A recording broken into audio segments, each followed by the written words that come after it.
अब योगी जी बीजेपी के लोग को देखिए, आपसे प्रेरणा लेके नवदीप राणा हैदराबाद में खड़े होके ओवैसी ब्रदर्स को कह रही है 15 सेकंड दे दो। उन्होंने 15 मिनट मांगे थे, उनसे कहा 15 मिनट काहे ले रहे हो, 15 सेकंड में ही हो जाए आर पार। देखिए, यह आवश्यक भी है, लातों के भूत बातों से नहीं मानते।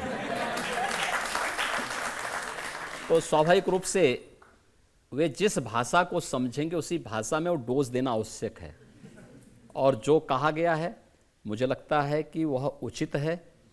ऐसे लोगों को ऐसे ही डोज मिलना चाहिए। अब ओवैसी जी ने कहा कि छोटे को मत छेड़ो, अगर मैंने छोटे को छोड़ दिया तो वो तोप है, तुम्हारा T20 कर देगा। पहले फ्यूज हो चुके हैं लोग, इनका फ्यूज उठ चुका है, ये लोग अब कुछ नहीं कर पाएंगे। लेकिन अब योगी जी ये सही है कि देश में जो मुसलमान वर्ग है उनको एक क्लियर कट मैसेज दिया जा रहा है।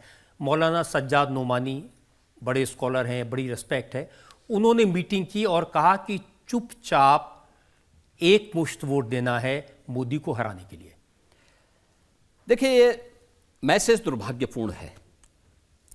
मोदी जी ने 10 वर्ष में चेहरा देख करके नहीं, जाति मत मजहब के आधार पर नहीं, सबका साथ और सबके विकास के आधार पर देश के अंदर विकास भी किया, गरीब कल्याणकारी योजनाओं का लाभ भी दिया।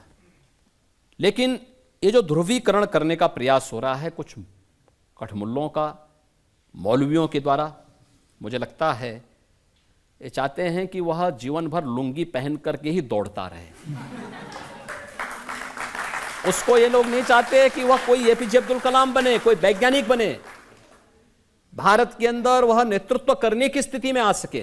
फर्रुखाबाद में सुना है सलमान खुर्शीद की जो भतीजी हैं मारिया आलम, उन्होंने क्या कहा, बहुत अकलमंदी के साथ, बहुत खामोशी के साथ वोट जिहाद करो।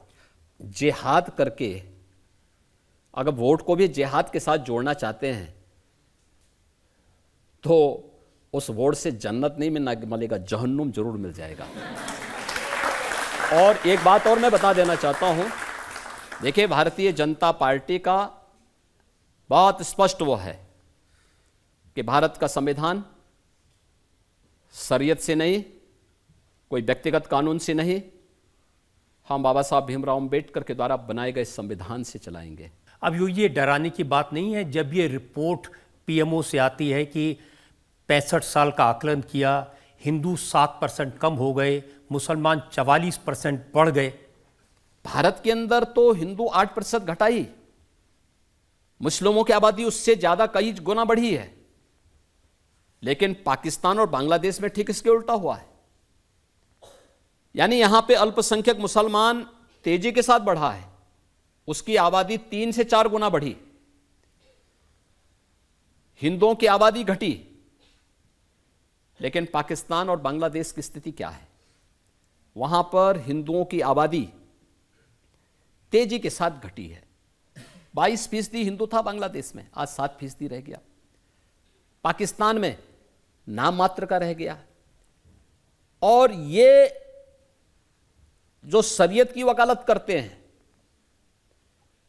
कठमुल्लापन जब तक देश में चलता रहेगा तब तक ये देश प्रगति नहीं कर सकता, इसको रोकना पड़ेगा। आप देखिए, अगर उस पीड़ित मानवता के लिए भारतीय जनता पार्टी नेतृत्व की मोदी जी की सरकार सिटीजनशिप अमेंडमेंट एक्ट लेके आती है, जिसमें भारत के किसी नागरिक का हित नहीं होना है, पाकिस्तान, बांग्लादेश, अफगानिस्तान से जो पीड़ित हिंदू है, बौद्ध है, जैनी है, सिख है, क्रिश्चियन है, पारसी है, इन सभी पीड़ित लोगों को जो पाकिस्तान और बांग्लादेश और अफगानिस्तान में अल्पसंख्यक है, उनको भारत की नागरिकता देने की वकालत करता है और उनको नागरिकता देने के लिए वचनबद्ध है, उसका ये लोग विरोध करते हैं। भारत के अंदर महीनों महीनों जाम रखते हैं, महीनों महीनों उग्र प्रदर्शन करते हैं, तोड़फोड़ करते हैं, आगजनी करने का प्रयास करते हैं। यह मानसिकता क्या दिखाती है? यह मानसिकता दिखाती है इन्हें मानवता से नहीं, इन्हें देश से नहीं, अपने मजहब से ज्यादा प्यार है। और मजहब को देश की तुलना में आप ऊंचा रखने का प्रयास करेंगे तो नया भारत इसको स्वीकार नहीं करेगा। कि राहुल गांधी तो विदेशों में जब जाते हैं वहाँ कहते हैं कि ये मोदी जी की सरकार, ये योगी जी की सरकार मुसलमानों पर जुल्म कर रही है। ये विदेशों की धरती पर बैठकर वो कहते हैं और वहाँ अमेरिका के और लंदन के न्यूज़पेपर्स ये रिपोर्ट छापते भी हैं। याद करिए 2010 में जब श्री राहुल गांधी विदेश की यात्रा पे थे तब उन्होंने कहा था ना कि हमें आईएसआई से भय नहीं है, हमें किसी आतंकी संगठन से भय नहीं है, हमें भारत के अंदर हिंदुओं से भय है। तो आपको हिंदुओं से भय है, हिंदुओं को इन्हीं की सरकार के समय आतंकवादी कहा गया था, तो उन हिंदुओं से वोट क्यों मांग रहे हो? फिर उनसे दूरी बना के रखो ना। वैसे भी एक्सीडेंटल हिंदू हैं, इनको अपने आप को हिंदू बोलने में ही शर्म लगती है और हिंदुओं को लोग आतंकवादी कहते हैं। दुनिया के अंदर हिंदुस्तान को और हिंदुओं को अपमानित करते हैं और वोट इनको हिंदुओं का चाहिए। जाति के आधार पर उसी हिंदू को बांटेंगे, ये नहीं चलेगा। ये दोगलापन और दोहरी जोरा चरित्र देश नहीं स्वीकार कर सकता। जनता महबूब सवाल ले सकते हैं। माननीय मुख्यमंत्री जी, मेरा सवाल ये है कि कुछ लोग देश के अंदर में रह करके गजवाए हिंद की बात करते हैं और भारत पर कब्जे तक की बात कर देते हैं, तो इस बात में कितना दम है? देखिए, गजवाए हिंद का सपना कयामत के दिन तक भी सफल नहीं होने वाला है। मुझसे नोट करके लिख लो, कई पीढ़ियां सड़ जाएंगी लेकिन ये सपना नहीं पूरा होने वाला है और भारत अपनी यात्रा को इसी रूप में लेकर के आगे बढ़ेगा और मोदी जी के नेतृत्व में दुनिया की सबसे बड़ी ताकत भी बनेगा। एक और सवाल ले सकते हैं।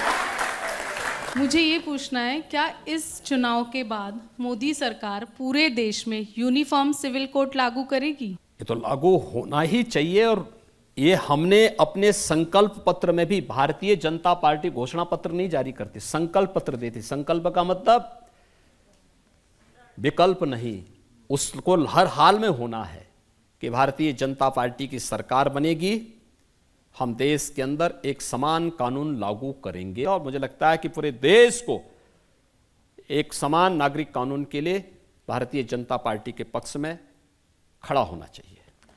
फिर ओवैसी जी कहेंगे कि भारतीय जनता पार्टी हमारे बेडरूम में झांकने की कोशिश कर रही है, हमारे बच्चों को गिनने की कोशिश कर रही है। लेकिन जनसंख्या तो नियंत्रित होनी चाहिए, उसमें बहुत उत्पादन की आवश्यकता नहीं। सिर्फ जनसंख्या की बात नहीं, वो कह रहे हैं कि अब यूसीसी आएगा तो सरकार ये तय करेगी हम क्या खाएं क्या ना खाएं। खाने पीने पे कोई वो नहीं, लेकिन कांग्रेस का तो घोषणा पत्र में देखो ना, वह तो हिंदुओं का कितना बड़ा अपमान कर रही है। कह रही है, कांग्रेस कहती है अपने घोषणा पत्र में कि अल्पसंख्यकों को उनकी रुचि के अनुसार खान पान की स्वतंत्रता देंगे। मैं ये पूछना चाहता हूं कि अल्पसंख्यक और बहुसंख्यक का कौन सा ऐसा खाना है जिसमें बहुसंख्यक परहेज करता है और अल्पसंख्यक चाव से खाता है? वो केवल है गोमांस। भारत का सनातन धर्मावलंबी नहीं खाता। भारत के अंदर, उत्तर प्रदेश के अंदर या देश के तमाम राज्यों में गौवध अधिनियम भी लागू है, लेकिन इस सब के बावजूद कांग्रेस इतना दुस्साहस कर सकती है कि अब वह हिंदुओं की आस्था पर इस हद तक जाके खिलवाड़ करती है। और आज कांग्रेस वही शरारत कर रही है, ये वही अंग्रेजों का डीएनए इनके अंदर आ गया है और उसी को ये अपने घोषणा पत्र के माध्यम से भारत पे थोपना चाहते हैं। भारत की जनता इसको नहीं स्वीकार करेगी, कतई स्वीकार नहीं करेगी। लेकिन लोग कहते हैं यूपी में तो आपने पलट दिया है, अब कांवड़ियों के ऊपर फूल बरसाए जाते हैं, उनके पैरों की मसाज की जाती है और ओवैसी साहब कह रहे थे हमारे पैरों पे डंडे मारे जाते हैं। देखिए, दंगा करेंगे तो डंडा तो इसीलिए है, लेकिन आस्था का सम्मान होना चाहिए। देखिए, पिछले 7 वर्ष के अंदर यूपी के अंदर कोई दंगा नहीं हुआ, कोई कर्फ्यू नहीं लगा।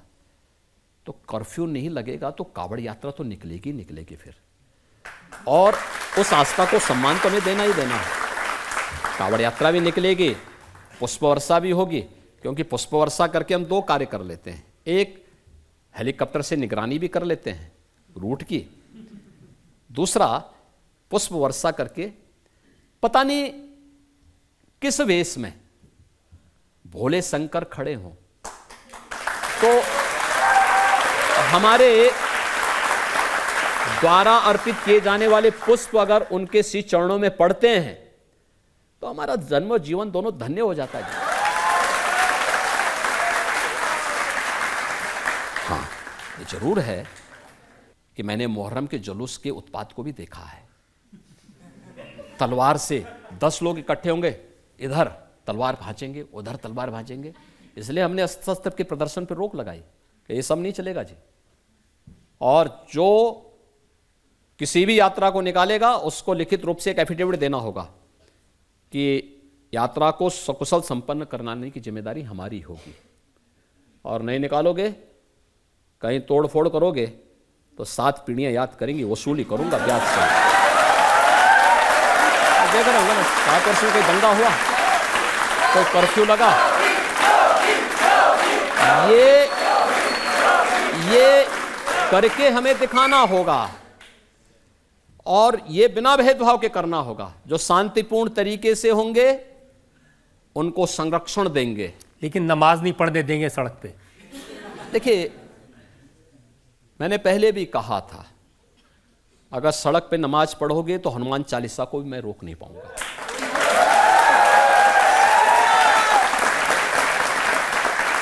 और मुझे प्रदेश के 25 करोड़ लोगों को देखना है, उनके आवागमन को बाधित मैं नहीं होने देना चाहता। मंदिर पूजा का स्थल है, मस्जिद नमाज का है। आपको कोई भी नमाज पढ़नी है तो मस्जिद के अंदर या ईदगाह के अंदर जाइए। ज्यादा भीड़ हो रही है तो 2 शिफ्ट में पढ़ लीजिए, 3 शिफ्ट में पढ़ लीजिए, लेकिन सड़क पे नहीं। और सड़क पे मुझे प्रसन्नता है, आज यूपी के अंदर सड़कों पे नमाज नहीं पढ़ी जाती। मस्जिदों के, धर्मस्थलों के माइक उतर गए हैं, शांतिपूर्ण तरीके से बीमार भी, बच्चा भी, हमारे छात्र भी, ये सब आज आराम से अपनी परीक्षाओं की तैयारी कर सकते हैं। बीमार व्यक्ति आराम से घर में आराम कर सकता है, बच्चा, छोटा बच्चा, वो भी आराम से रहता है।